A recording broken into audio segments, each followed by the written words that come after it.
El Lincoln Park Youth Center y el Centro de Estudios Judíos Torah de Met del 311 Central Park Avenue de Yonkers, New York, presentan su programa Divrei Torah con el rabino Mani Viñas. Te invitamos a visitar nuestro sitio web www.toratropical.com. Shalom.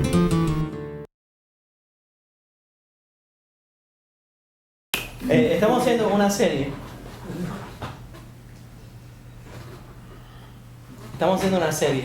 Sobre el rabinato sefaradita, y hasta ahora hemos estado analizando diferentes contribuciones que salieron de España, de Portugal, salieron a todos los diferentes países que se exiliaron los sefaraditas. Una de las grandes comunidades que se exilió saliendo de España, se exiliaron en Ámsterdam, en Holanda. Los reyes de Holanda le permitieron a la comunidad judía constantemente, a través de todos los siglos, vivir libremente como judíos. Eso ocurrió no solamente durante la Inquisición, pero se extendió hasta durante la Segunda Guerra Mundial, durante el Holocausto, a donde muchos holandeses trataron de ayudar a los judíos y proteger a los judíos. También menciono que el rey de Dinamarca se reconoció como uno de los grandes apoyadores de la comunidad judía. Cuando los nazis, él era cristiano, cuando los nazis llegaron a Dinamarca y demandaron que los judíos de Dinamarca se pongan estrella de David, marcando su judaísmo, él se puso una estrella de David también. ¿Ven? Los ciudadanos de Dinamarca, él también quería demostrar que él estaba conectado con ellos, y muy pocos judíos de Dinamarca fueron matados durante el Holocausto por esa razón. Pero en Holanda se crea una gran comunidad sefaradita que se llama La Nación. Lo llamaban La Nación. Entonces, interesante que en Ámsterdam hay dos comunidades judías, todavía existen. De un lado de la calle están los Ashkenazim, del otro lado estaban los sefaradíes. Esa comunidad se establece en 1550 en adelante, la comunidad sefaradita, y crean sus propias cortes y sus propias escuelas, mikvaot, sinagogas, etc. Todos eran de habla español, hablaban ladino, y la sinagoga se conducía en hebreo y ladino. Y constantemente, hasta los siglos 1800, hasta los años 1800, todavía entraban miembros que se habían escapado de la Inquisición o que eran descendientes de judíos que habían sido forzados a convertirse al catolicismo durante la Inquisición, retornando al judaísmo en Holanda. Y eran reconocidos, y había un sistema de reconocimiento dentro del rabinato de Holanda para reconocer a esta persona y retornarnos al judaísmo. Y entonces voy a explicar un poco sobre eso, porque he encontrado que por la red hay mucha confusión sobre cómo es la forma correcta para que los anusim retornen al judaísmo. Y entonces hay muchos que dicen, bueno, si yo me siento judío, automáticamente soy judío.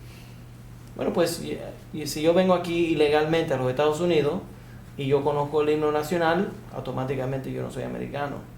Hay una forma de ser reconocido como americano. Entonces, uno tiene que naturalizarse dentro del judaísmo. Entonces, yo voy a explicar un poco sobre esto rápidamente, y entonces voy a entrar a 3 ejemplos de rabinato que vivía en Holanda y específicamente hacía sus ministerios, sus enseñanzas directamente a los anusim. Pero cuando una persona viene a convertirse, una persona que no es judía, que viene a convertirse al judaísmo, existe una tradición que desafortunadamente mucha gente no aplican en la forma correcta, mal aplican. Y se creen que es una mitzvah disuadir a la persona que viene a convertirse. Déjame aclarar que esa no es ninguna ley y esa no es ninguna mitzvah disuadir a una persona que viene a convertirse al judaísmo. Lo mencioné anteriormente, pero vale repetirlo para poder entenderlo más profundamente. Hay un midrash que habla sobre el principio de la tribu de Amalek. Amalek son la tribu que odiaba al pueblo judío. ¿De dónde viene? Pregunta el midrash, ¿de dónde viene la tribu de Amalek? Explica que viene de una mujer que se llamaba Timná. Timná era una mujer que quería convertirse al judaísmo y unirse a la familia de Jacob. Trató de unirse a la familia de Jacob y la familia de Jacob la rechazó. Se sintió tan mal ella de que había sido rechazada que fue y se volvió una de las concubinas de Esav. Siendo concubina de Esav, tiene un hijo y ese es Amalek. Entonces el Midrash dice, que ella se quedó con tanto enojo contra el pueblo judío que entonces se volvió la fundadora del pueblo de Amalek. De ahí nosotros aprendemos que no se supone que una persona que venga a convertirse al judaísmo, si viene de una herencia gentil, no se supone que sea rechazada en una forma fea, que no se supone que una persona maltrate a una persona que viene sinceramente a tratar de convertirse al judaísmo. El Talmud dice que si una persona viene a convertirse al judaísmo, que uno le debería de avisar que esto es una cosa seria, que no es una cosa que de pronto te vas a convertir y entonces puedes decir, voy a retornar a otro camino. Se supone que es una cosa que es para toda la vida. Una persona se convierte al judaísmo, no puede decir, bueno, mañana me voy a volver budista, por ejemplo. Y es interesante para mí porque un buen amigo mío, que en paz descanse, Gary Tobin, que era profesor en Brandeis University, hizo un estudio sociológico, no religioso, sobre las conversiones en general. Y encontró que la gente que tiene tendencias a convertirse a otra religión, lo hacen por lo menos 3 veces en los Estados Unidos. En palabras, si nace, por ejemplo, católico y se vuelve bautista, se va a volver mormón y tal vez testigo. Por lo menos 3 veces hacen cambio. Porque ya son unas personas que no es necesariamente negativo, puede ser una persona que está buscando la verdad y es abierto a explorar diferentes ideas. Y nada más hay una religión que cuando una persona se convierte a ella, no se va de esa religión, y ese es el judaísmo. Ahora sí existen personas que se convierten a través del movimiento reformista o reformado, y entonces van y se vuelven conservative, y entonces van y se vuelven ortodoxos. Pero en la mayor parte, la gente que se convierten, y no importa lo que encontró, no importaba por qué denominación en el judaísmo entraban. Si entraban por el Reform, todavía hasta el último momento de su vida, todavía se autodescribían como judíos. Como Liz Taylor. Liz Taylor, que todavía, al final de su vida, todavía ella decía que era judía. Y nunca vivió una vida religiosamente judía, pero tomó el nombre y se quedó siempre Sammy Davis. Pero Sammy Davis era más religioso. Sammy Davis era más religioso. Es una historia, Hashem, cuando estoy para la mamá, que vengo para acá, tengo que compartirlo. Yo nunca había visto 2 arcoíris juntos. ¿2 qué? Arcoíris. Oh, ya. 2 juntos. Sí, yo nunca lo había visto. Wow. Pero hay una señora al lado de mí leyendo un libro. Y yo le digo, permiso, hasta que viene la guagua. Yo me estoy desesperando. Me dice la señora, me da el horario, ya viene a las 6:40, después a las 7 de la noche. Me dijo que le entregara esta nota. Yo no tengo teléfono, no sé si se acuerda. Yeah, I know who Amber Harris is. Ella me dijo, mira el arcoíris, cuando yo miro, yo le digo a ella, ¿por qué Hashem? Y ella me mira como... Wow. Dijo que va a venir para un Shabbat, y yo le di mi número, y quiere que nos sigamos juntando. Qué interesante. Hablamos bastante. Qué interesante. Bella persona. Wow. Wow. Eh, La nota que me acaba de dar ujú. es una nota de una señora que acompañó a una mujer que se convirtió al judaísmo y demasiado joven murió de cáncer. Y yo estuve con ella hasta los últimos momentos de su vida. Yeah. Wow. Duro. Qué interesante. Pero no es coincidencia. Qué interesante. Mm. No hay ninguna coincidencia. Ujú. Qué interesante. Ok, ¿ya? Que sí es verdad que dice el Shulchan Aruch que si una persona no encuentra rabino que quiera convertir, se puede autoconvertir. No. Que Diana dice que sí, que lo dice el Shulchan Aruch, que ella lo escuchó. Yo no he visto eso en el Shulchan Aruch. No. Voy a entrar un poquito más a esto entonces. Ok, so, ese es un área. Entonces hay que explicarle a esa persona que esto es una cosa que es para toda la vida, que es una cosa seria, que uno no puede echar para atrás, después de convertirse, etc. Okay.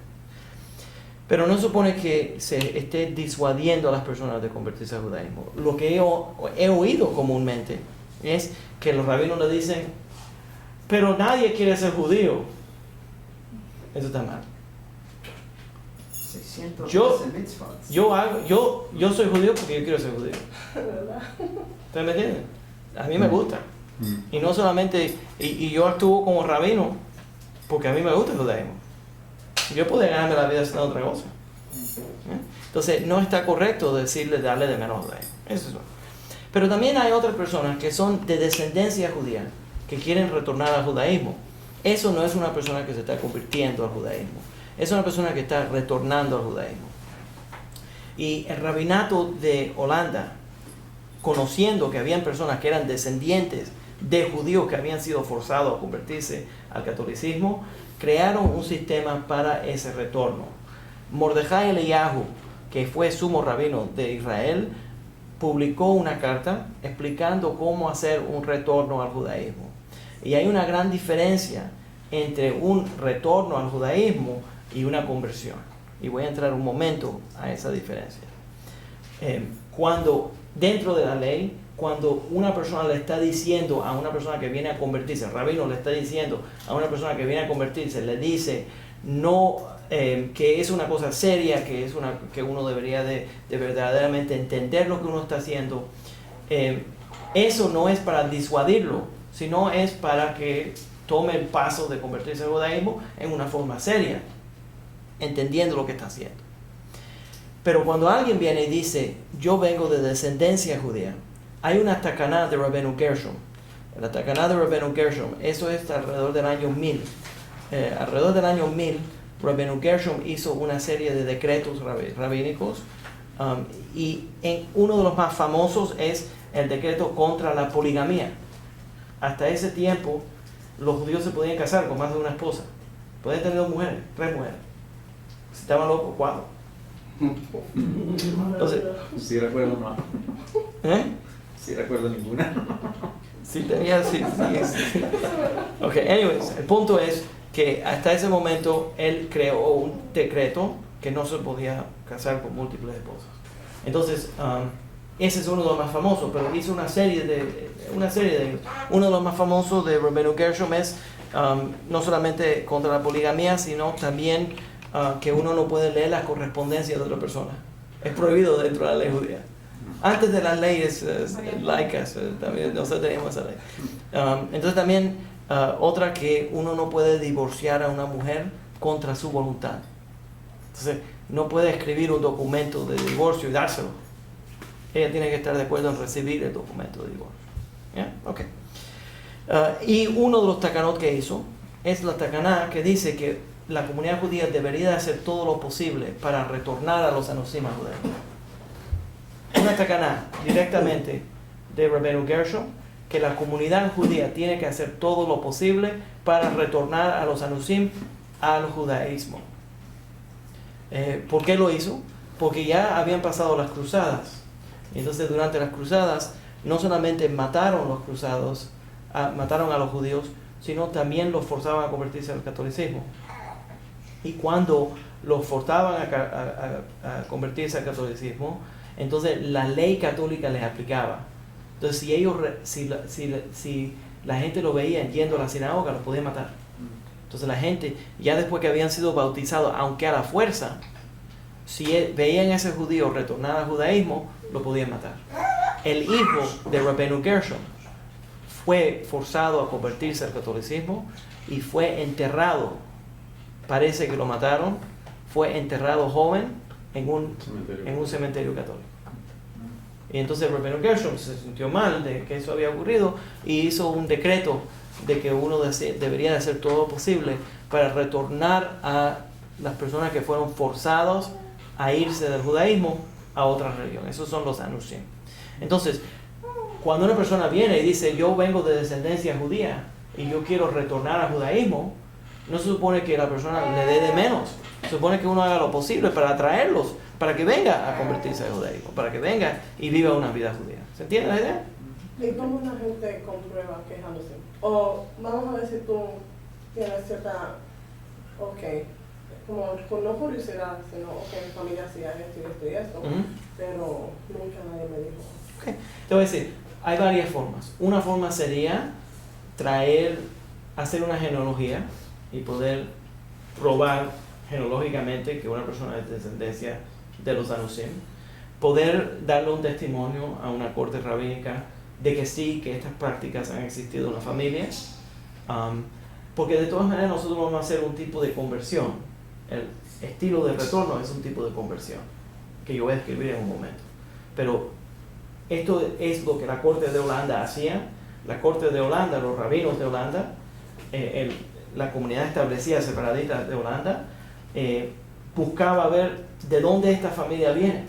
Entonces, si tenía descendencia judía, entonces le hacían un retorno. Ese es uno. Pero también uno puede hacerlo por forma de testimonio. La corte le puede hacer, esto viene directamente de Mordejai Eliyahu. La persona puede venir y decir un testimonio delante de la corte le hace una serie de preguntas y la corte determina si acepta ese testimonio o no. No, porque... ¿Te entiendes lo que te estoy diciendo? No, es importante. La persona da un testimonio. ¿Y sabes por qué? Porque dentro de la ley judía, déjame explicar lo que quiero decir aquí.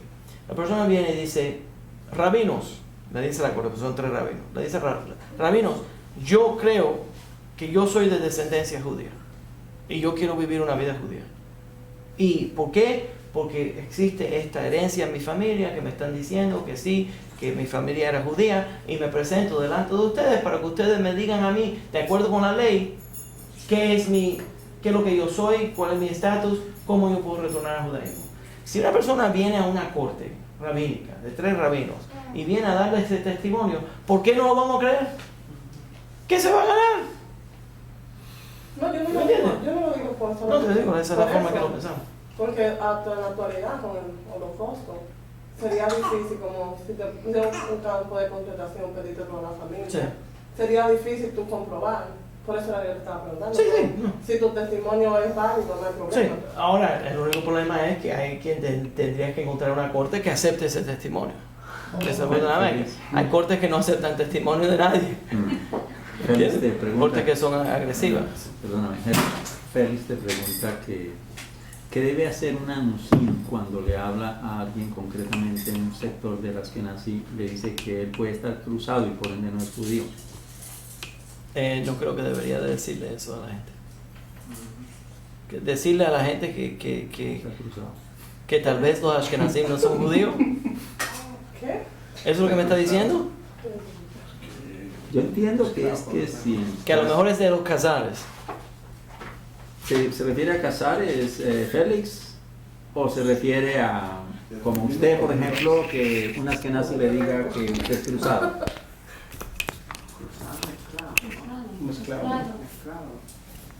Mezclado, porque cruzado sí está como...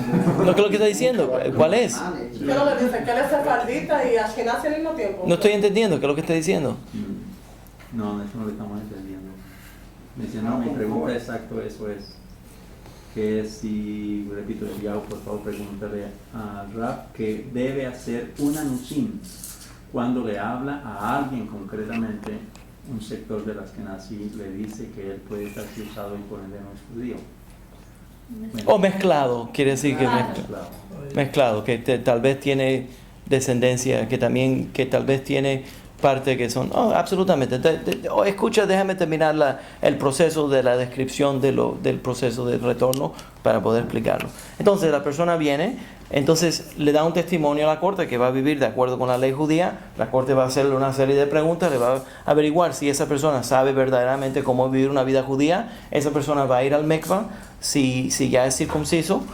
Si ya es circunciso, le hacemos la tafa dan brit, que quiere decir que a donde ya está la marca de la circuncisión, se saca y se le hace un pinche y se le saca una gota de sangre.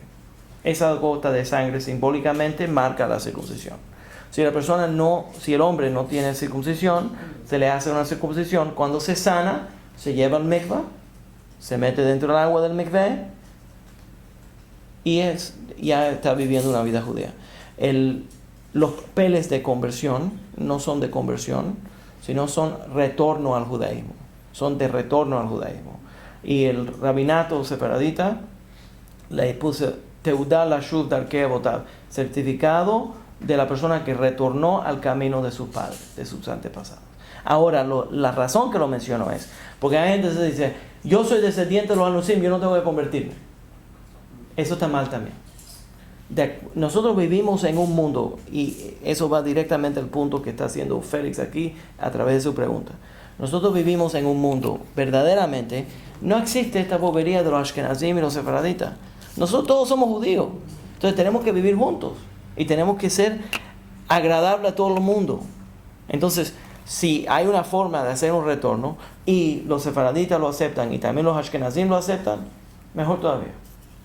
Sería terrible que crear un segmento de personas que estén en limbo, que vengan o, por ejemplo, hagan una conversión con ciertos rabinos que son rabinos falsos en masa y entonces se queden en limbo. Eso no es un retorno al judaísmo. Un retorno al judaísmo es un retorno a donde un gran segmento, si no la mayoría, si no la totalidad del pueblo judío acepte esa conversión. Entonces, quedarse en limbo y simplemente ser reconocido por un rabino en Miami o en cualquier otro lugar no le va a dar ningún retorno a la persona. El retorno tiene que ser un retorno a donde se ha retornado al seno, al centro de la vida judía. ¿Entiendes? Entonces, lo que los rabinos de Holanda hacían eran que buscaban a ver si esa persona verdaderamente tenía sangre judía, venía de descendencia judía. Le enseñaban judaísmo y lo ayudaban a retornar al judaísmo. Ahora, interesantemente, existe en la halajá la idea de que una persona que viene a convertirse al judaísmo, que es de descendencia gentil, no debería de guardar Shabbat hasta que se convierte.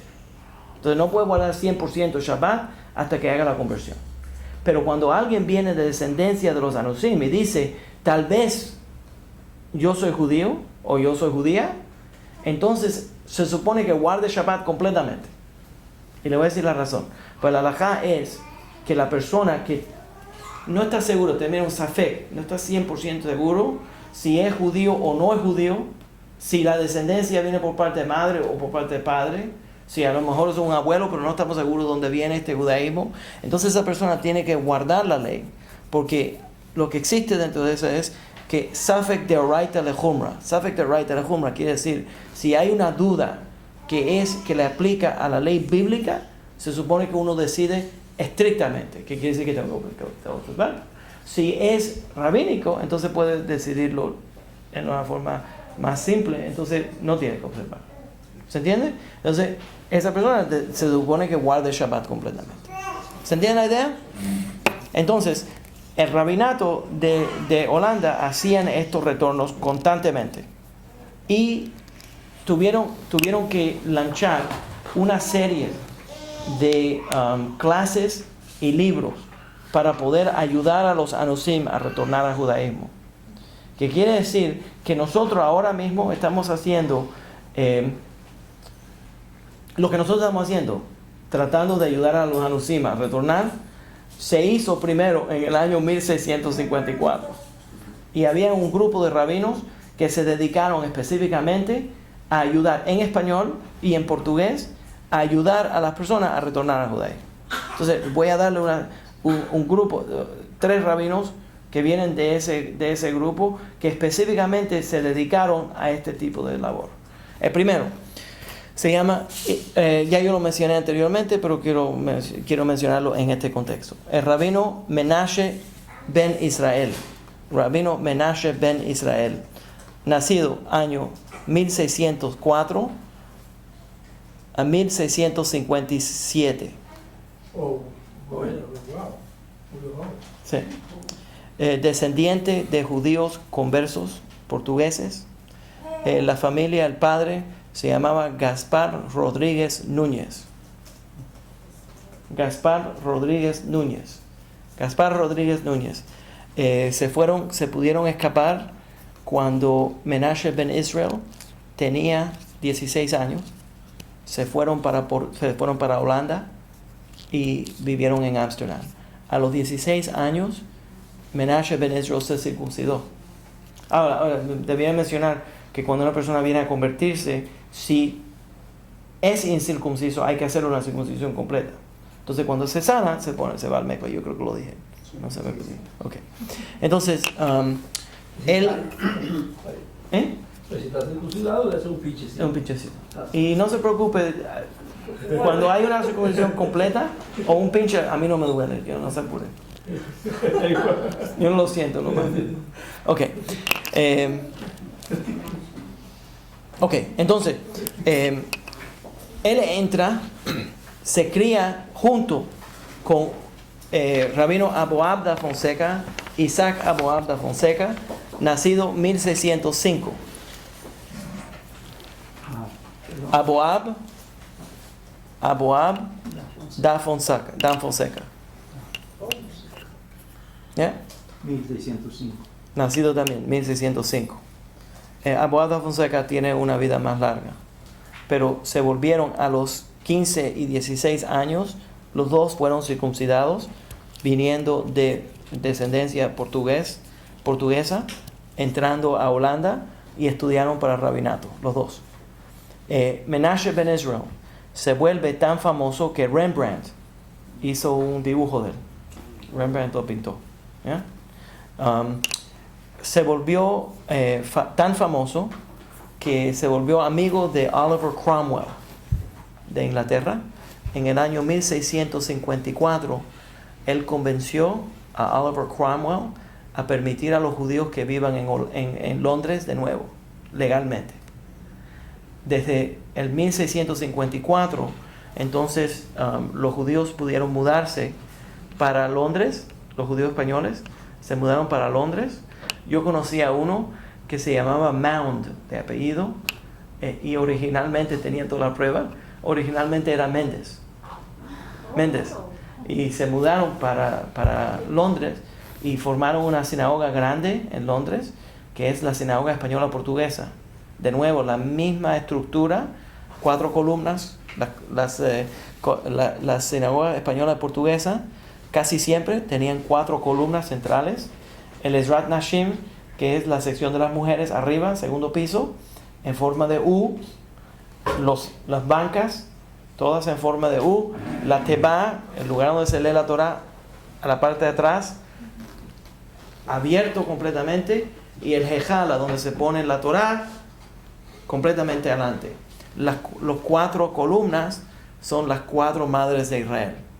Eso aguanta el techo y el Ezrat Nashim, el piso para las mujeres, la sección de las mujeres. Entonces, igualmente todas estructuradas igual que en Holanda e igual que en España. Entonces, esa sinagoga en Londres, pero también Oliver Cromwell permitió que los judíos vivan en todas las colonias inglesas. Entonces eso abrió lugares para escaparse. Y también interesantemente, esto tiene que ver con Santo Domingo. También interesantemente, cuando yo estuve en Santo Domingo, fui a un cementerio que está en la Avenida de la Independencia. Es un cementerio muy antiguo, es uno de los más antiguos cementerios en las Américas. En ese cementerio en la Avenida de la Independencia. Sí. Tienen una sección que, de acuerdo con la tradición, era una sección judía.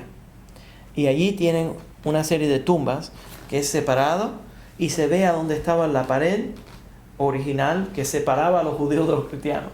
En serio, que usted fue el cementerio de la Independencia, es bastante grande, está al lado del parque. Sí. Bastante grande. Sí, Yo estuve allí, yo tengo fotos. Eso es tremendo. Sí. Yo estuve allí. Eso, En ese cementerio Uh-huh. se enterraba mucha gente.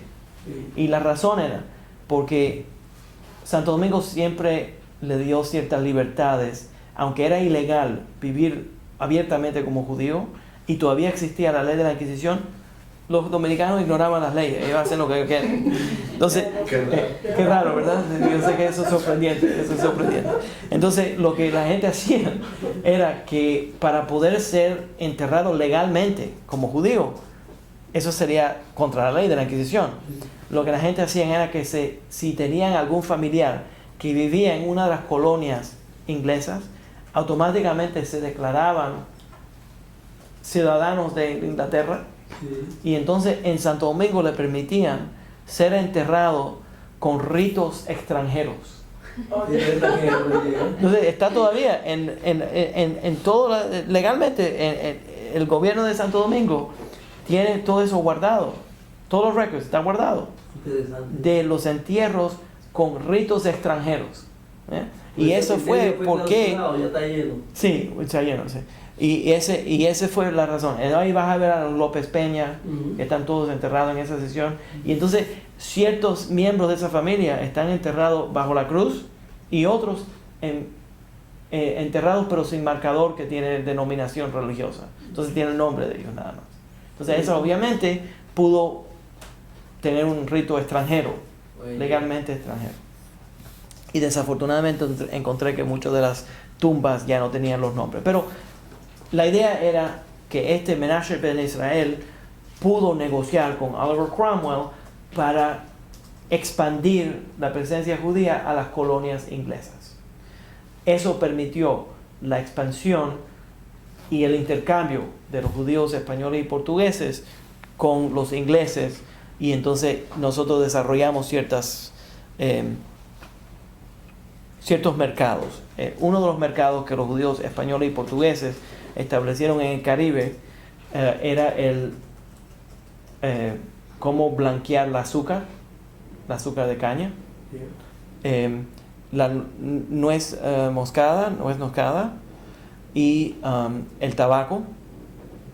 Cuando uno va a la finca de tabaco y se ve en todo el Caribe las telas que están en forma de ángulo, eso fue desarrollado por un judío español portugués, para no quemar las hojas del tabaco y poder hacer un tabaco mejor. Entonces, fue desarrollado por los judíos españoles. Ok. Menashe ben Israel y Abu Abda Fonseca se juntan para crear una serie de libros. Uno de los primeros, y todos los libros son escritos. Por cierto, Menashe ben Israel se casa con la esposa de él, era de la familia de Abravanel. Entonces tienes en esa familia tienes la mezcla de judíos que venían de descendencia, que se fueron de España cuando los reyes de España expulsaron a los judíos. Don Isaac Abravanel, que ya hablamos de él, la familia rabínica, se fue de España con la cabeza alzada. Y también del lado del hombre estaba la familia que había aceptado el cristianismo, pero en secreto todavía guardaba judaísmo. En Holanda se vuelven a reunir, y eso nos da una idea de lo que estaba ocurriendo en ese periodo de tiempo en Holanda, que había mucha mezcla entre las personas que venían de descendencia de los Anusim y las personas que habían preservado un judaísmo constante. ¿Se entiende, verdad? Y no se encontraba ese estigma entre las personas, entre los diferentes grupos. Ok. Primer libro que escribe, Tesoro dos Dinim. Tesoro dos Dinim es en español Tesoro dos Dinim. Tesoro dos Dinim. En latino, en judaísmo, que era español, explicando las leyes, el tesoro de las leyes. Entonces, explicando como un Shulchan Aruch popular, escrito completamente en español. El otro libro que escribió, que fue más grande todavía y luego fue encontrado por los portugueses en Brasil, y se lo encontraron a un hombre que se llamaba de apellido Castro, que fue torturado por la Inquisición por este libro. Y este libro, la Iglesia Católica le declaró guerra a este libro. Se llamaba Mikveh Israel, también escrito en español. Mikveh Israel explicaba las creencias mesiánicas del judaísmo. ¿Qué exactamente creen los judíos sobre la llegada del Mashiach y qué no creen? ¿Ya? Entonces, contradice el cristianismo y ayuda a los judíos a entender la diferencia. Pregunta por usted, ahí voy otra vez. ¿Y se puede conseguir? Uh-huh. Sí. Uh-huh. Oh, vaya. Yeah. Israel, pero vamos, sí, ¿verdad? Se llama Mikveh Israel, pero el autor es Menashe ben Israel. Okay. Menashe ben Israel. ¿Ya? Ya, eso lo voy a agarrar. El otro libro se llama No, de Tesoro dos Dinim. Tesoro dos Dinim y Mikveh Israel. El otro es Apología por la noble nación de los judíos. ¿Cuál es el otro? Apología por la noble nación de los judíos. Escrito en España, 1632. Escrito en español en el año 1632 en Holanda. En ese libro él describe las fiestas. Es como la clase de nosotros, Eliyahu, que nosotros grabamos clases sobre Alajá, grabamos clases sobre qué nosotros creemos. Tiene una serie de explicaciones en este libro. Él tiene unas explicaciones L'chaim. Entonces, explica todas las diferentes fases de la vida judía, lo que se hace cuando uno nace, cómo nombrar a un niño, cuál es la circuncisión, el pidyon ben, todo el bar mitzvah, todo lo va explicando así. ¿Cuál es la idea? De poder ayudar a esta gente a aprender el judaísmo y retornar al judaísmo, ¿ya? Para darle educación. Las razones que 1520 por ahí la Iglesia Católica produjo un libro. Ese libro era para ayudar a acusar a los judíos y llevarlos a la Inquisición, a la auto de fe. Entonces ese libro se volvió muy popular y habían dos gente que lo compraban. Uno era la gente que odiaban a los judíos, y este libro básicamente le da una lista. La Iglesia Católica hizo esta lista describiendo las costumbres judías, para que si un vecino veía a alguien haciendo esa costumbre, podía identificarlo. Pero interesante ese libro, porque el libro no es 100%, no entiende 100% cuáles son las costumbres judías. Entonces a veces inventó algunas costumbres o cosas que la gente parece que habían visto a algún judío haciendo y pensaron que esa es la costumbre judía, pero era un tipo que lo hacía raro. Entonces tiene ciertas prácticas que no son verdaderamente judías, pero que ellos pensaban que eran prácticas judías. Entonces, pero se usaba para poder encontrar cuáles son los crímenes que esta gente van a hacer para identificar que es judío. Entonces eso era el libro que la Inquisición usaba para acusar a los judíos. Entonces el primer grupo más grande era la gente comprándolo, consiguiendo el libro para saber exactamente cómo identificar a un judío. La segunda era judíos que se habían convertido al catolicismo, que tenían ese libro para de alguna forma mantener una práctica judía. Triste, ¿verdad? Entonces usaban ese libro para tratar de mantener alguna fe. Entonces este libro criticaba la fe judía. Entonces y tenían cosas que ellos creían que nosotros creíamos, pero de verdad no lo creíamos. Pero entonces la gente que estaba leyendo esto no tenían educación judía. Entonces decían, si ellos dicen que nosotros creemos esto, entonces nosotros vamos a creer eso. Entonces tenían algunas confusiones y tenían educación cristiana y tenían muy poca educación judía. Entonces estos rabinos específicamente trataron de ayudar a la gente a retornar al judaísmo. Y estos libros específicamente van cambiando esa fe. El otro es el libro El Conciliador. El Conciliador. El Conciliador. El Conciliador, 1632.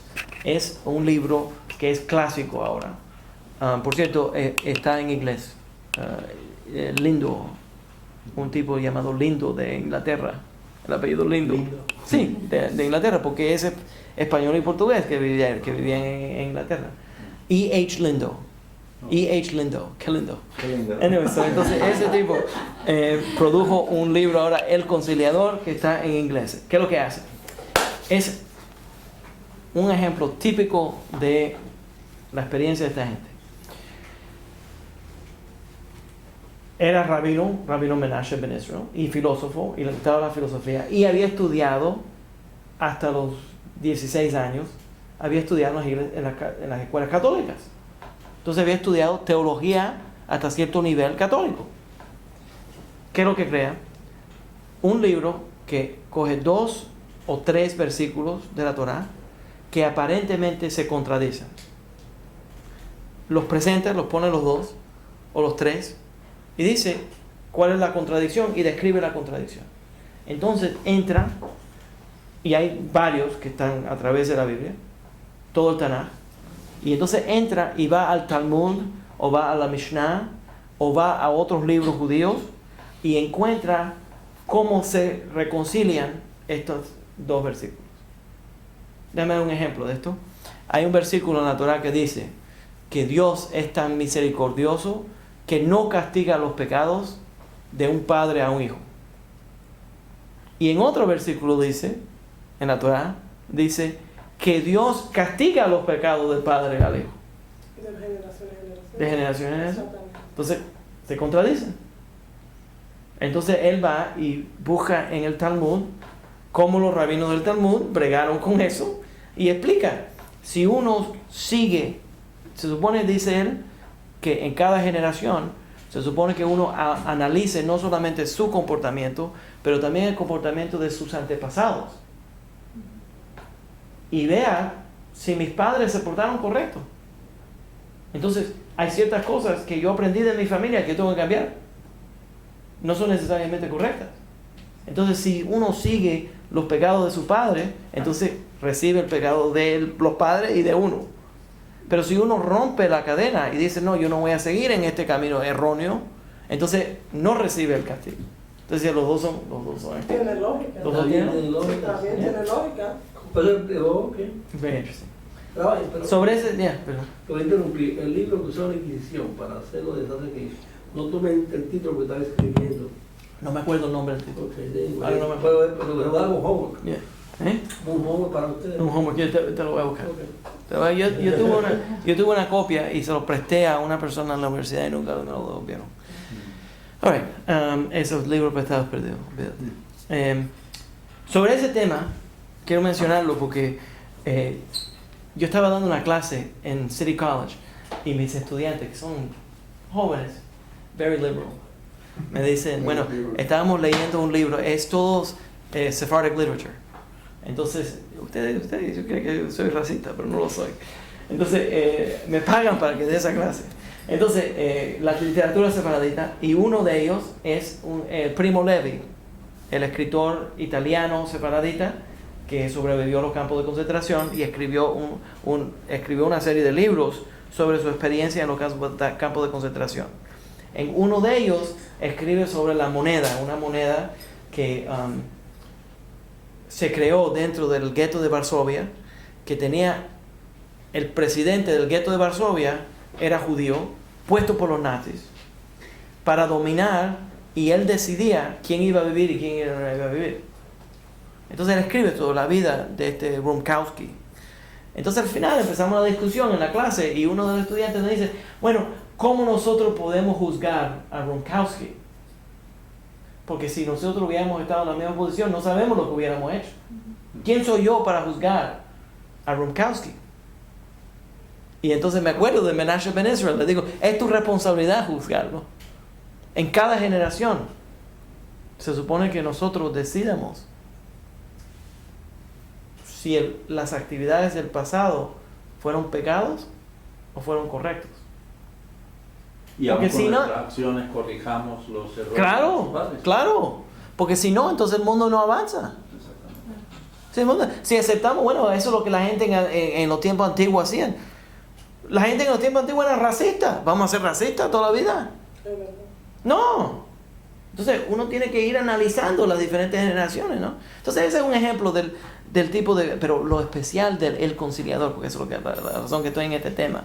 Lo especial del El Conciliador es que es el único libro judío que trae pruebas y concordancias que vienen del mundo católico.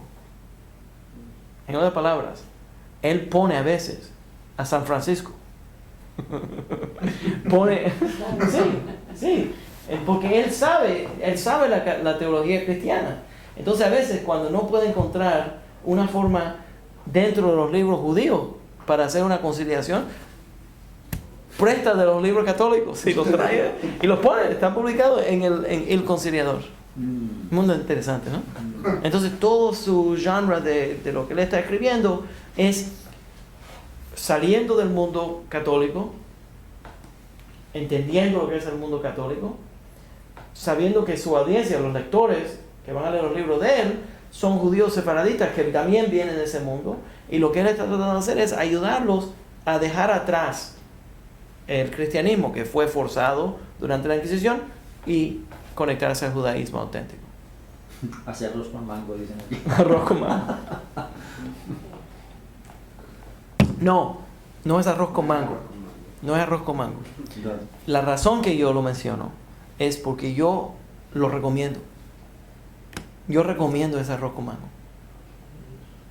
Yo lo recomiendo. Yo creo que uno debería de, y esta es mi humilde opinión, ¿no? Pero es verdaderamente parte de la cultura sefaradita, y yo creo que es hoy en día un sistema muy moderno de pensar, y todo el mundo lo está haciendo. Algunos lo admiten y otros no lo admiten, pero se supone que uno use todos sus recursos para estudiar Torah. Si yo me limito en mi estudio de Torah a los libros antiguos, yo estoy viviendo un judaísmo antiguo. Pero si yo estudio los libros antiguos, estudio los libros modernos, veo lo que viene del mundo de la ciencia, veo lo que viene del mundo de la filosofía, veo lo que viene del mundo cristiano, del mundo islámico, de todas las cosas, de la experiencia del mundo, y lo traigo a mi experiencia. El judaísmo no es una reliquia que está en un museo.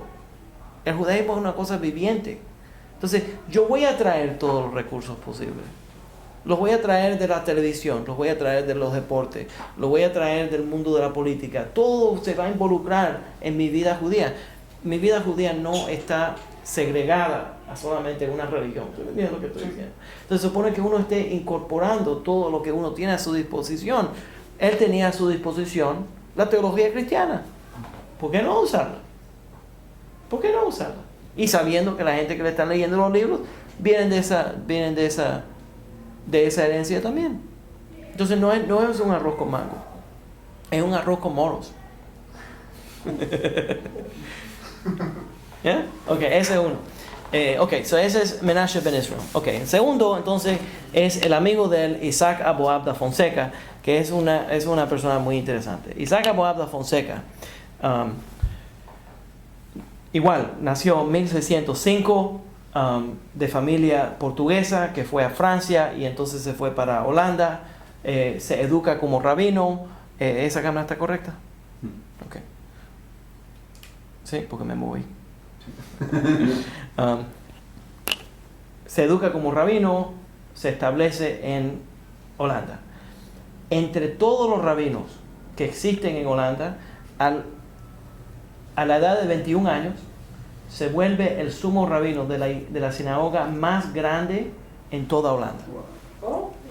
A los 16 años se circuncidó. A los 16 años se circuncidó. A los 21 años se vuelve el sumo rabino de la sinagoga más grande sefaradita en Holanda.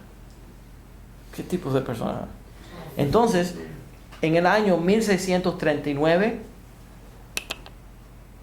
3 sinagogas. Ahora, tienen que entender la estructura de la sinagoga para poder entender esto. Cuando tú vas a un pueblo y te encuentras 3 sinagogas o 4 sinagogas, quiere decir que se han creado esas 4 sinagogas, no son unas mega sinagogas, son 4 sinagogas de tamaño, porque no se llevan esta sinagoga con la otra. ¿Ustedes me entienden? ¿Ya? Entonces, 3 sinagogas en Holanda se volvieron a reunir, a crear una sola sinagoga, para aceptar al rabino Abu Abda Fonseca como el jajam de esa sinagoga. Él era rabino de Bet Israel y 3 sinagogas se cerraron sus puertas y se unieron a Bet Israel para aceptarlo a él como rabino. ¿Y qué pasó con las otras 3? ¿Siguen abiertas? Cerraron. Cerraron. Se hicieron uno para aceptarlo a él como jajam. Ahora, también lo quiero mencionar porque es importante.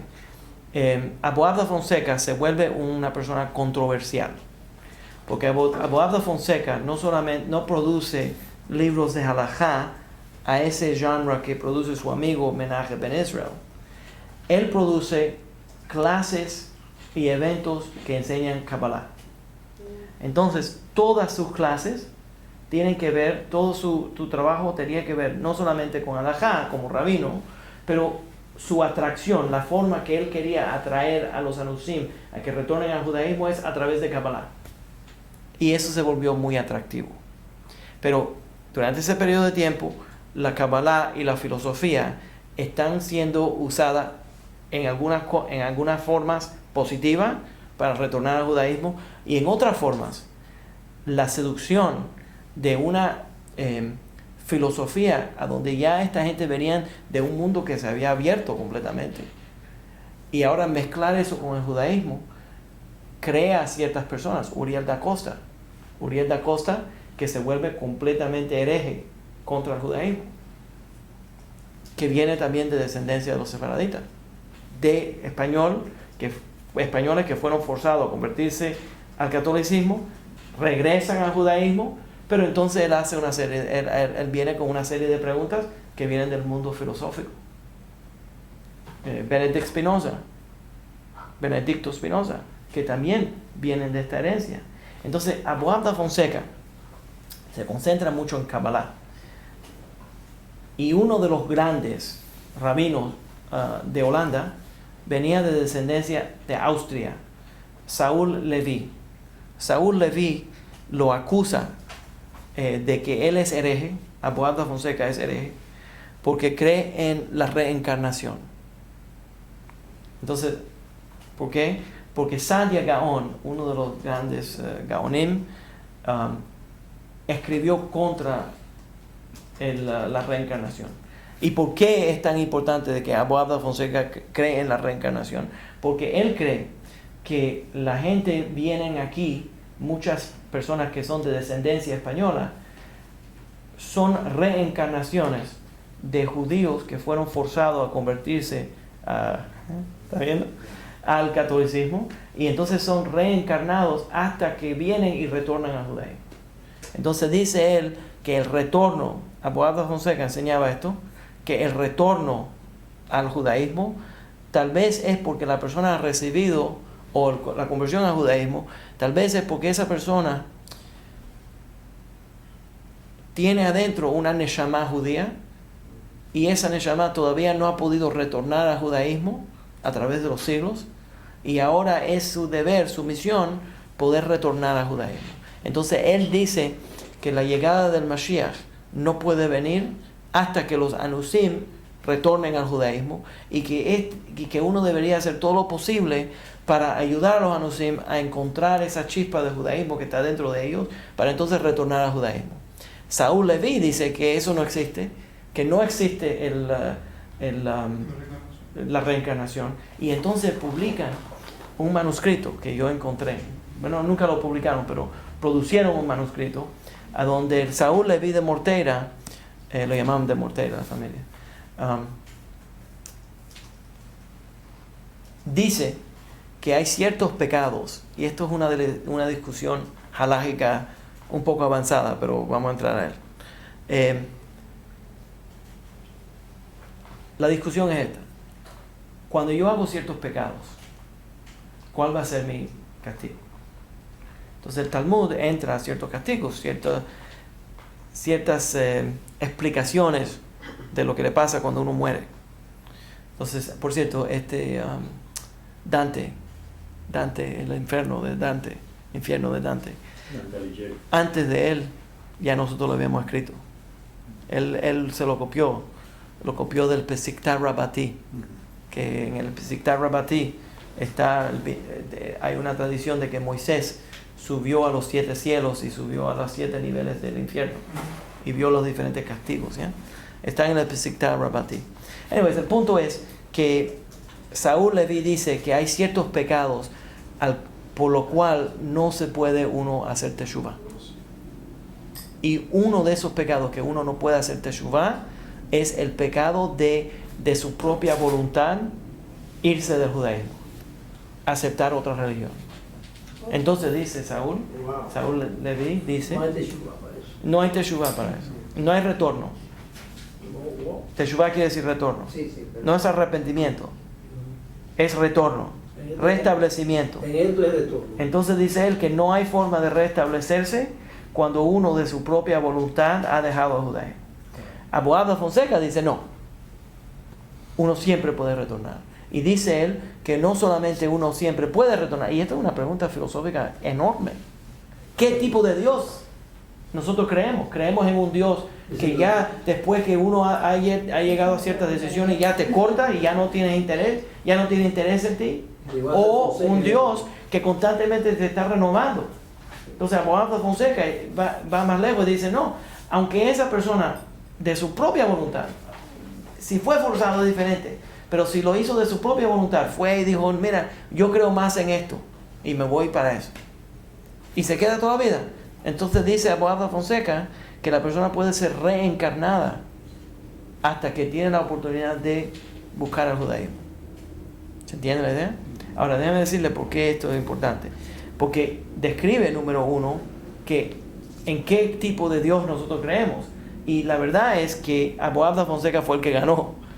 En otras palabras, en el judaísmo normativo, constantemente se cree que Dios acepta teshuvah por cualquiera, ¿verdad? Por cualquier pecado. Y Dios siempre busca una forma de permitir a la persona que retorne a una vida correcta. Aunque asesinó a alguien. Ustedes saben que aunque asesinó, la persona... Por cierto, esto es importante entenderlo. Nosotros vamos a decir que lo vamos a perdonar y vamos a volver a regresar a la sociedad. No, yo no estoy diciendo eso. Pero cuando esa persona se mata en la silla eléctrica, ¿ya? Sus pecados son completamente perdonados. En otras palabras, en el judaísmo, cuando la persona recibía la pena de muerte de acuerdo con el Sanedrín, era enterrado automáticamente en el cementerio como cualquier otro judío, no era excluido de la comunidad, porque ya había pagado su pena. Y nosotros aceptamos que Dios verdaderamente lo perdona por el pecado, ¿ya? Constantemente está perdonando por el pecado. Entonces, esa es una de las tensiones, y interesantemente, esa tensión se concentra alrededor del asunto de los anusim. Y si los anusim pueden retornar. Usted menciona una clase de yo que creemos en la reencarnación. Yo tengo esa clase. Sí, pero nada más las personas que tienen que estudian Kabbalah. Okay. En el judaísmo normativo normalmente mucha gente no habla de la reencarnación. Es solamente las comunidades y los grupos que estudian Kabbalah. ¿Ya? Y no es reencarnación como los hindú, hablan de reencarnación. ¿Ya? ¿Se entiende? Yeah. Verdaderamente se está reencarnando para poder retornar al judaísmo.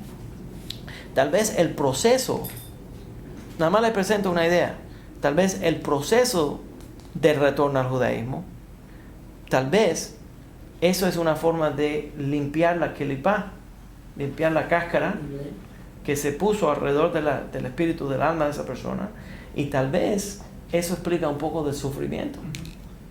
Por eso tal vez el rabino Viñas los hace sufrir tanto.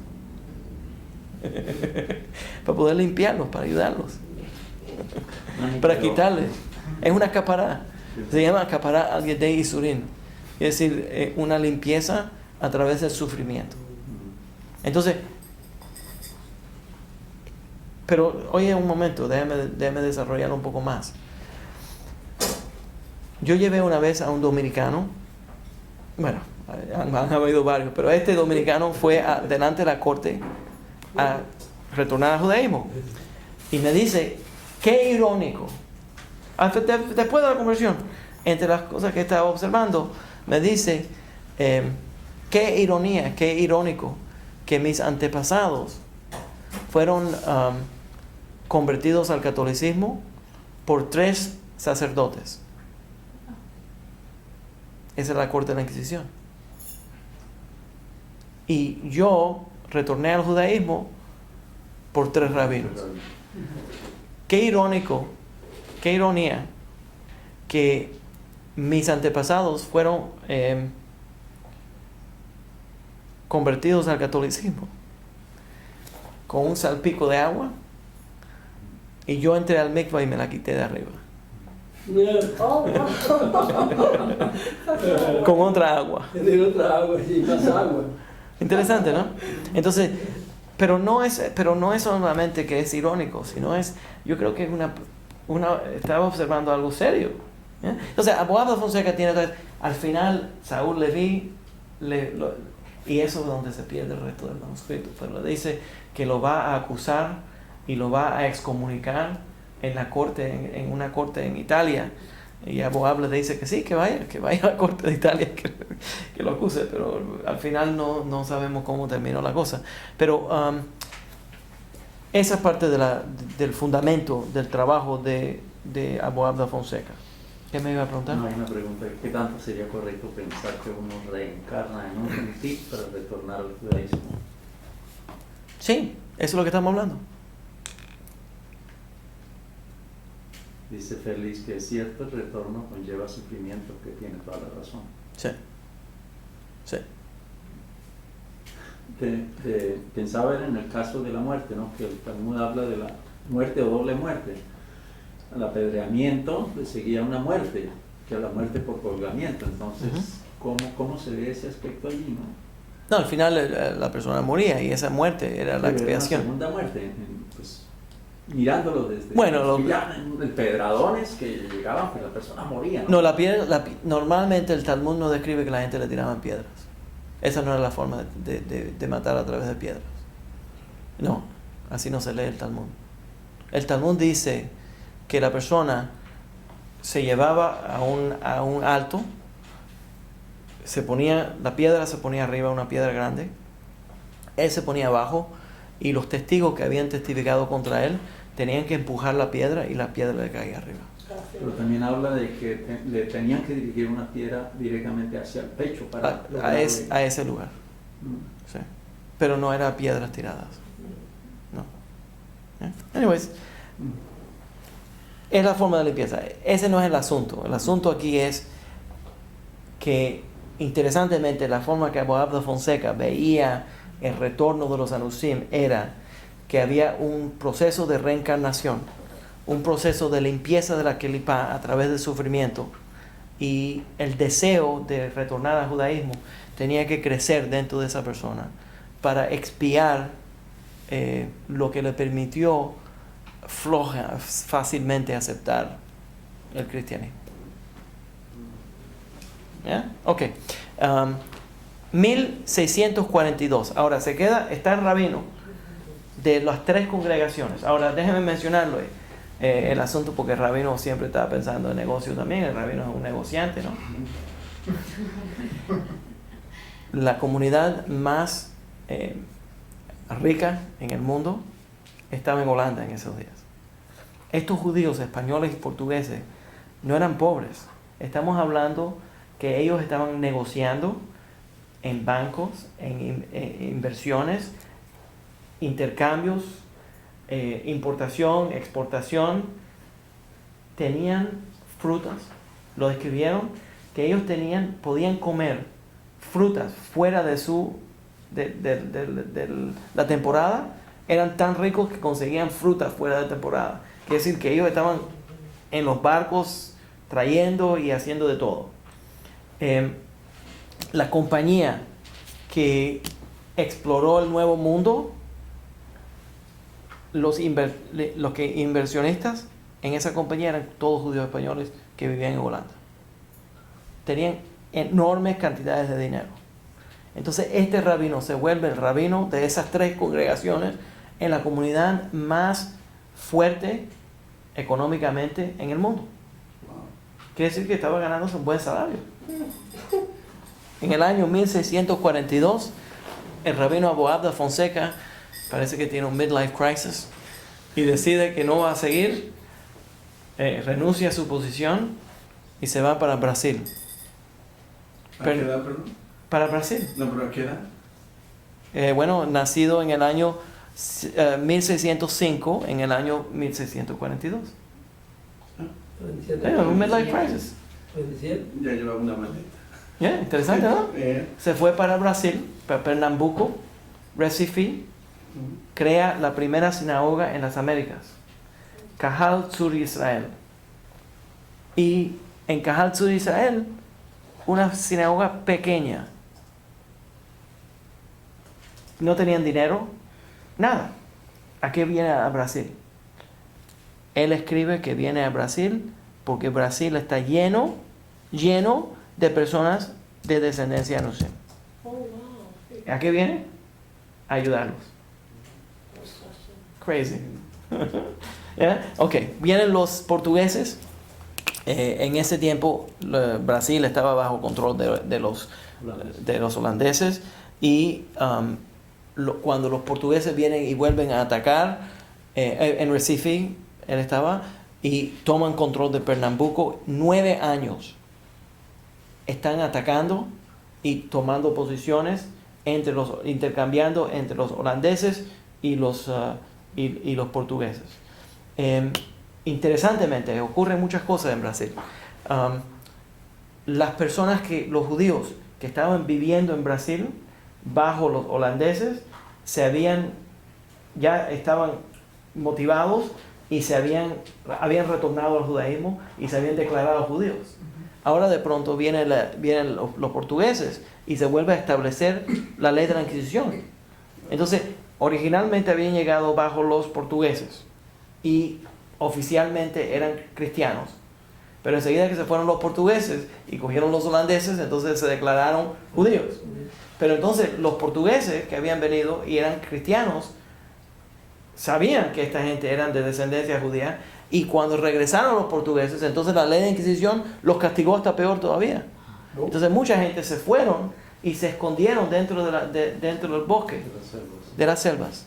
Entonces tenemos grandes números de personas de descendencia de los Anusim que son esa gente que se escondieron dentro de la Amazonas. ¿Ya? Ok.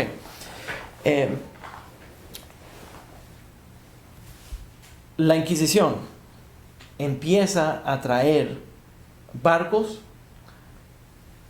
aunque estaba bajo el control todavía de los holandeses, entraban de noche al puerto porque no estaba completamente seguro Brasil. No solo Estados Unidos en el año 2000, esto es Brasil en el año 1654, ¿no? Entonces ellos entran de noche y con la ayuda de los vecinos arrestaban a un judío de descendencia portugués y se lo llevaban y se lo llevaban a la corte de la Inquisición. Entonces la gente me pregunta todavía, es increíble porque la gente no entiende lo que es la Inquisición, no entienden que la Inquisición existió hasta el año 1865. En el año 1865 quemaron el último judío, ¿entiendes? Entonces 1492 al 1865, durante este periodo de tiempo había tanto miedo que hasta la gente que vivían bajo el dominio de los holandeses le daba miedo a admitir que eran judíos, porque todavía podía entrar la Inquisición de noche y llevarse a los prisioneros y torturarlos y matarlos. Y eso estaba ocurriendo. En Lima, estaba el Palacio de la Inquisición todavía funcionando. Entonces la gente tenía mucho miedo. Entonces el miedo de la Inquisición era muy profundo.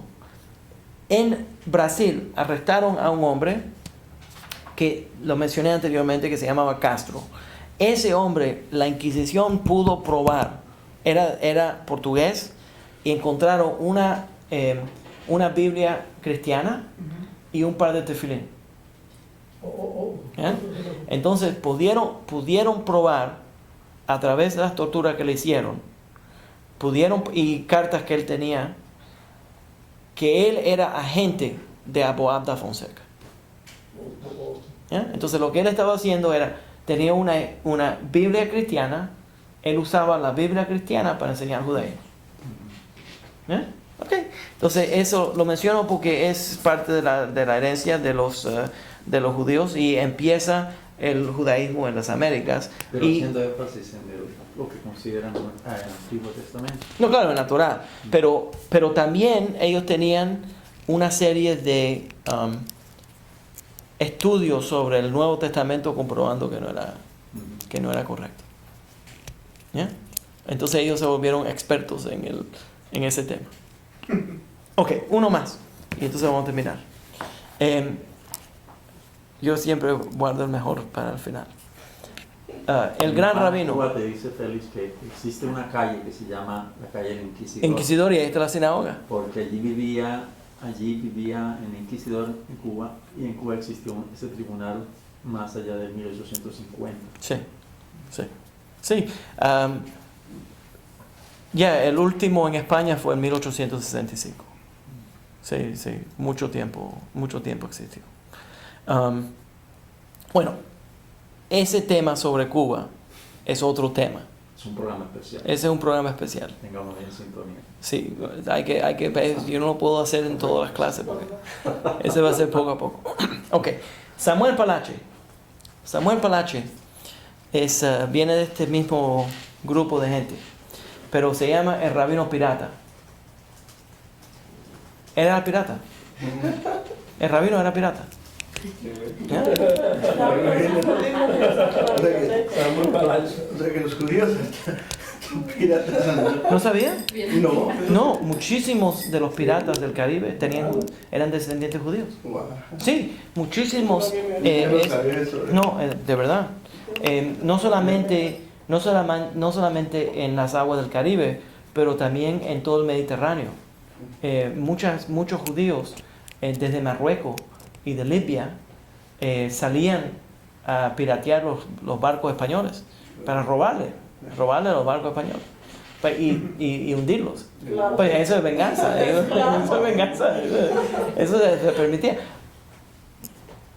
Si lees alguno de los documentos, a mí me encanta leer, por eso que me gusta la historia, pero si lees alguno de los documentos, los judíos en Marruecos, la gente que tenían conexiones en la piratería en Marruecos y en Holanda, podías entrar a la sinagoga. Estamos hablando año 1670, 80, en la sinagoga en Marruecos o en la sinagoga en Holanda, y te encontrabas ciertos tipos, y estos tipos tenían se vestían, uno se suponía que se vesta lo mejor posible para Shabbat, ¿no? Sí. Entonces, lo mejor que uno tenga y las cosas más exóticas que uno tenga. Entonces, si uno tenía conexiones en el Caribe, podías traer piedras raras del Caribe o artefactos de los indios del Caribe. ¿Ah? Entonces, entraban ellos con unos sombreros enormes y plumas de aves de todas las diferentes partes del mundo. Si tenías conexiones en la India, los judíos de Holanda y de Marruecos tenían conexiones en la India, intercambiando en especias. Entonces traían todo tipo de artefactos. Entraba y había personas que tenían 25 diferentes colores puestos a la misma vez, ¿ya? Pero para enseñar su riqueza y todo lo mejor se lo ponían por Shabbat. Claro. Entonces imagínate, una de esas gente interesante es Samuel Palache. Ok, so vamos a hablar de Samuel. Por eso que somos Torah tropical. Es por eso que nosotros somos Torah tropical y por eso que hay que ponerse este color. Por una persona, un Ben Torah, una persona que le gusta estudiar Torah, se supone que enseñe que es alegre, ¿ya? No triste. No se supone que te vistas siempre como si vas a un funeral. Se supone que uno ande contento, alegre, de moda, moderno. Eso es lo que ellos estaban tratando de hacer. Entonces, ¿ah? El último fashion. Y esto ya, they were pushing the boundaries of fashion, but that's something else. Huesos de animales exóticos y cosas puestas con piedras de diferentes. Sí, esta piedra la conseguí en Barbados. ¿Tú me entiendes? Yeah, that's what was happening. Okay. So, entonces, Samuel Palache, nacido en Marruecos, pero descendiente. ¿Ustedes recuerdan cuando hablamos de Abraham ibn Daud? Abraham ibn Daud escribió el libro Sefer Kabbalah. Sefer Kabbalah era que tenían los 4 rabinos que fueron pirateados, hablando de piratas, los 4 rabinos que fueron pirateados, no por judíos, en el Mediterráneo, y entonces ciertas comunidades lo compraron, pagaron su, ¿cómo le dicen? El rescate, y entonces uno de ellos, la familia que terminó en Córdoba, esa familia vivió en Córdoba hasta que empezaron los problemas en España y entonces se fueron para Marruecos.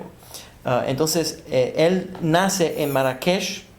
El padre de Samuel Palache nace en Marrakech 1535. El rabino Al-Palaji nace en Marrakech 1535 y es sumo rabino, sumo reconocido por ser orador y dar tremendos sermones.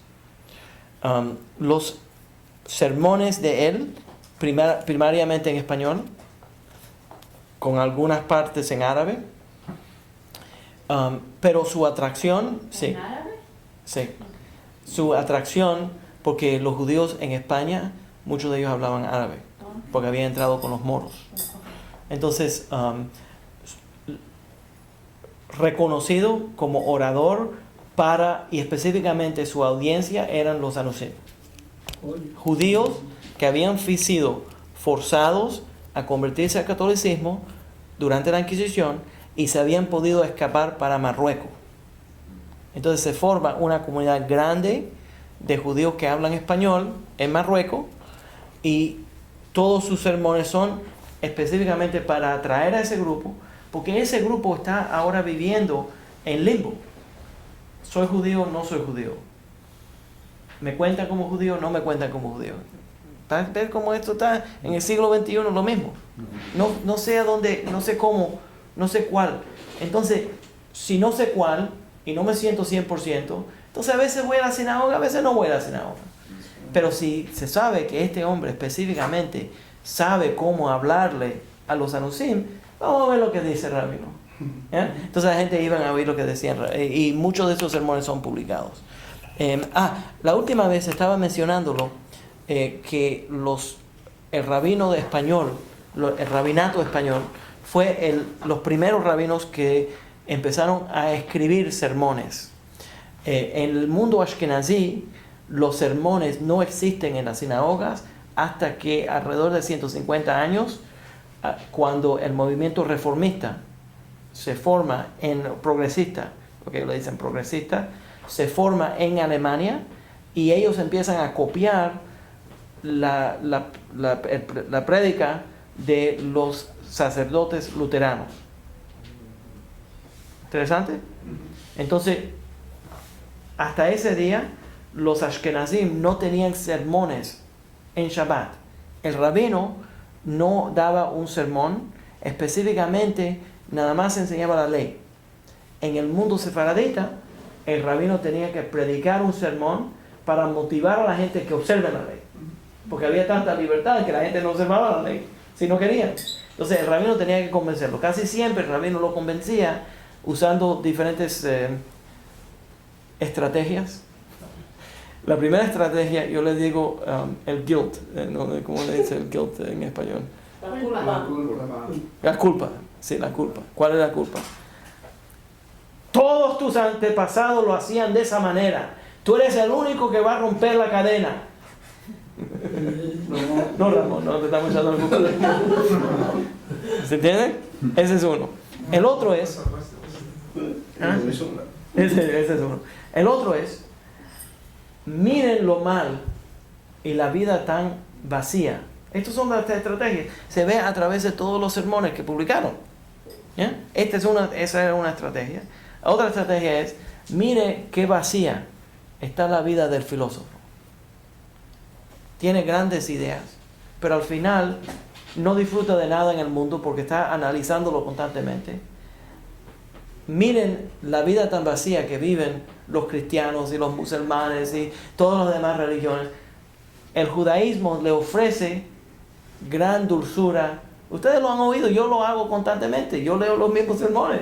¿Ya? Entonces, yo uso las estrategias, porque eso es parte de la tradición. Yo no voy a romper la cadena. Entonces, ofreciéndole, vendiéndole una vida a donde seguir las leyes del judaísmo te va a dar cierta dulzura. El otro es Kabbalah. Y eso es Kabbalah, es el sistema de que el mundo entero está esperando de que tú puedas vivir una vida judía para arreglar, para retornar, para colectar las chispas, para hacer el tikkun, para hacer la corrección en el mundo, el sistema cabalístico. Entonces, constantemente ofrenda, pero lo que es especial es que entonces la persona que está preparando ese sermón entiende que tiene que crear un producto para vendérselo a la comunidad, porque la comunidad puede escoger si va a aceptar o si va a rechazar. No quiero ser cínico, pero de verdad, en otras comunidades, el rabino asume que la gente va a guardar la ley. No tienen esa libertad. Entonces, él no tiene ninguna razón por predicar un sermón. Pero en el mundo separatista, sí tenía que predicar un sermón. Ok. Entonces, este es el padre de Samuel. El padre de Samuel, Rabino Moshe al-Palagi, Marruecos, vamos a decirlo de esta manera, en ese tiempo, Marruecos todavía tenía ciertas conexiones políticas, cierta interacción política con España. Habían tenido ciertas guerras, ciertas batallas entre los musulmanes de Marruecos y los cristianos de España. Los judíos que estaban viviendo en Marruecos estaban viviendo, aunque en comunidades cerradas, eran melás, comunidades cerradas, como un gueto judío, pero había tremenda libertad, aunque uno vivía en el gueto. De noche, los califs habían creado un barrio con paredes, que era el gueto, pero para proteger a la comunidad. Entonces, ningún musulmán podía entrar a ese gueto a hacerle daño a un judío. Y se entendía que la policía iba a castigarlos si algo ocurría. Entonces, había protección. Abiertamente los judíos hacían negocio y podían vivir una vida judía. Normalmente, bajo la ley islámica, los judíos no podían hacer ningún rito religioso delante de los musulmanes, pero sí lo podían hacer dentro del melá. Entonces, si hacías una pared grande en el pueblo, en la sección judía, detrás de esa pared podías hacer lo que querías, toda vida judía. Entonces, libertad. Pero había tensión política entre Marruecos y España. Se le ocurrió a uno de los sultanes de Marruecos crear un evento a donde invitaron al embajador de España. Para que vean lo que es payback. ¿Cómo se dice payback? La venganza. Es lo que yo quería. Venganza. Es dulce. Entonces, invitan a Rabino Moshe a hablar en un evento que tienen el embajador de España. El embajador de España, sabiendo que esta familia se ha ido de España por razones, por la Inquisición, invitan al embajador de España. ¿Y cuál es y está escrito el discurso? El discurso del rabino Moshe delante del sultán y delante del embajador, que fue, el sultán le dijo que podía decir lo que él quería. Y el embajador tiene que sentarse y oír, porque no puede irse por razones políticas. La ética y la superioridad del judaísmo sobre el cristianismo. Delante del sultán en la corte islámica, el rabino Moshe delante del embajador. Ese es el padre de él. Samuel nace en 1616. En el Melá en Marrakech existían grandes grupos que estaban involucrados en la piratería. Estableció una fuerte conexión con los piratas, estudió judaísmo con su papá y con todos sus tíos, termina siendo ordenado como rabino y hace una serie de viajes enseñando Torah hasta en Turquía, entra a la tierra de Israel, estuvo en Libia, estuvo en todas las diferentes partes de Marruecos, y él escribe sobre sus viajes. Cuando se involucra en la piratería, los judíos que estaban involucrados en esa piratería específicamente estaban atacando las naves españolas, robando las naves españolas, hundiéndolas o tomándolas cautivas, y lo usaban como piratas. El sultán de Marruecos se entera. Básicamente bajo la figura de payback. Venganza. Lo que nos hicieron, Venganza. lo hacemos. Absolutamente. Y había gran dinero que venía de eso. Entonces, lo llama el sultán de Marruecos y le dice, y lo acusa de que él estaba involucrado en esto. Entonces le dice, sí, yo estoy involucrado en esa piratería, en la venganza, ellos tienen que pagar, ellos nos hicieron daño. Entonces el sultán le dice, no, yo no te estoy acusando, yo no te voy a tirar a la cárcel, yo tengo una misión para ti. Empieza a trabajar para el sultán de Marruecos y se presenta delante del duque de Melilla. Melilla en ese tiempo estaba bajo el control todavía español en Marruecos, del lado de Marruecos. Se presenta delante de él y le dice que él quiere vender cera dentro de España y quiere tránsito, quiere permiso del duque de Melilla a entrar al territorio español trayendo cera para las velas en España. El duque de Melilla le dice, absolutamente no, tú no puedes hacer eso. Tú eres ciudadano marroquí, eres judío, es ilegal todo eso. Entonces le dice, pues yo tengo secretos que yo aprendí del sultán y yo puedo ayudarte y poder comprobar que él estuvo en Turquía, que él estuvo en todos esos lugares. Yo puedo darte los secretos de los otomanes y los secretos de todos los países árabes que están en el Mediterráneo para que los españoles ganen en el Mediterráneo. El duque de Melilla se lo creyó, le manda una carta, le da una cédula de licencia para entrar a España, le manda una carta a Felipe II y le dice a Felipe II que este va a ser un espía. Y por el resto de la vida, este rabino trabaja con los piratas, se muda para España, dentro de España hace todo lo posible para retornar a los Anusim, y hay cartas entre el duque de Melilla y Felipe II, que era un horrible inquisidor, era tan pro Inquisición, diciendo que este hombre era tremendo orador y que tenían que tener cuidado, no permitirle que sea expuesto a gente de descendencia judía, porque retornarían al judaísmo. Entre las aventuras, muchas, no quiero terminar pronto, pero quiero explicarles las aventuras del rabino pirata. Se muda para Holanda, y en Holanda él es uno de los grandes que establece la comunidad judía de Ámsterdam. Y entre las conexiones que hace con el príncipe de Holanda, el príncipe, yo lo apunté el nombre del príncipe,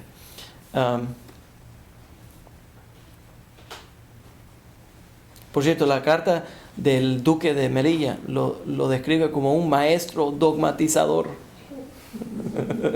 1603, existe la carta todavía. 1605 vive en España, y se suponía que era como un doble agente. 1608 se muda para Ámsterdam y se junta con el príncipe de Nassau en Holanda. Y él crea la guerra entre Holanda y Marruecos. Y prospera por la guerra entre Holanda y Marruecos. Promueve que Holanda le declare la guerra a Marruecos. No, perdón, que Holanda, no estoy diciéndolo mal, que Holanda y Marruecos se unan a declararle la guerra a España. Yeah. Y para, de nuevo, para la venganza contra España por yeah. Anyways, con eso vamos a terminar. Pero la razón que lo menciono es porque todo esto tiene que ver con la descendencia sefaradita y el estilo del rabinato de ese periodo de tiempo. Por cierto, estamos hablando de un rabino que tenía gran cantidad de dinero por ese intercambio, y le quitó muchísimo dinero a los reyes de España, porque los reyes de España pagaban muchísimo dinero por falsa información. Entonces robó directamente al rey de España. En Inglaterra, una de las grandes cosas que ocurrió en Inglaterra, él tenía una carta que le daba poder político como representante del rey de Marruecos. Estaba en Inglaterra y ya había robado tanto a los reyes españoles que había un acto para el arresto de él en cualquier país. Y él estaba en Londres, y uno de los embajadores españoles lo encontró en Londres y fue a arrestarlo, y lo arrestaron en Londres. Pero entonces él presentó la carta que le daba inmunidad política, porque él estaba trabajando para el rey de Marruecos. Entonces, delante del embajador de España, lo sacaron de la cárcel y se monta en una carroza. Esto es muy reconocido en ese tiempo. Se monta en una carroza, y cuando él sale en la carroza a caballo, a la misma vez pasa la carroza del embajador de España, y le hizo, no describieron cuál era la forma que movió su cuerpo, pero parece que puso su cuerpo dentro de la carroza en una forma muy desagradable contra el embajador de España. Y el embajador de España se insultó y quería caerle a golpe. Entonces se formó una cosa pública, y entonces él, cuando llegan y atacar a golpes el embajador y él, entonces cuando viene y se acerca, le pasó la mano, le hizo así, se montó en la carroza y se fue. Y toda la gente en Londres humillaron al embajador de España. Es muy famoso ese evento. Entonces él parece que quería mucho la venganza contra los españoles en ese tiempo, ¿ya? Ok, pues ojalá que eso si no los educó, por lo menos los entretuvo. La guerra de 80 años causada por un judío. Sí. Claro. Sí.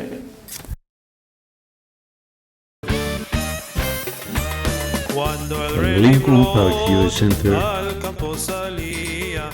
y el Centro de Estudios Judíos Torah de Met del 311 Central Park Avenue de Yonkers, New York, presentaron su programa Divrei Torah con el rabino Mani Viñas. Te invitamos a visitar nuestro sitio web www.toratropical.com. Shalom.